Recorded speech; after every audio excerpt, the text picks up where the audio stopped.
నేనొచ్చేసా ఇంకో కొత్త movie తెచ్చేసా. So, బేసికల్‌గా 'బ్రింగ్ హర్ బ్యాక్' అనే ఒక హాలీవుడ్ మూవీ అయితే ఇండియాలో ప్రస్తుతం మల్టీప్లెక్సెస్‌లో అయితే రన్ అవుతుంది.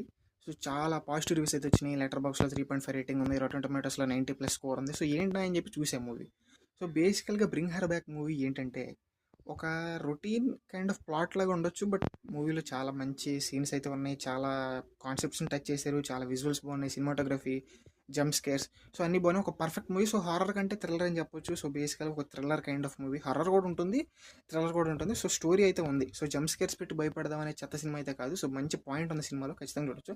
సో స్పాయిలర్స్ లేకుండా మూవీ గురించి ఒక ముక్కలో చెప్పబోయా అంటే, ఒక ఒక చిన్న పాస్ట్లో ఒక ఈవెంట్ అయితే జరిగింది. ఒక ఇద్దరు బ్రదర్స్ అండ్ సిస్టర్స్ అయితే ఉంటారు. సో వాళ్ళకి ఒక పాస్ట్లో ఒక ఇన్సిడెంట్ జరిగింది. సో వాళ్ళైతే ఒక ఫాస్టర్ మదర్ దగ్గర ఉంటారు. సో వేరే వాళ్ళ దగ్గర పెంచబడతారు. సో అక్కడ కూడా ఒక పాస్ట్ అనేది ఉంటుంది. సో వాళ్ళకి ఒక ట్రామాటిక్ పాస్ట్.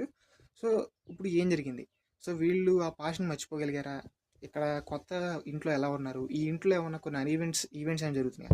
సో బేసికలీ ఒక ఇంట్లో జరిగే ఈవెంట్స్ అండ్ ట్రామా గురించి ఎక్కువ ఉంటుంది. సో ట్రామా అనేది ఎక్కువే ఉంటుంది. సో చాలా వరకు స్టోరీ ఎక్కువ ఉంటుంది. సో బేసికలీ హర్రర్ కంటే థ్రిల్ అని చెప్పొచ్చు.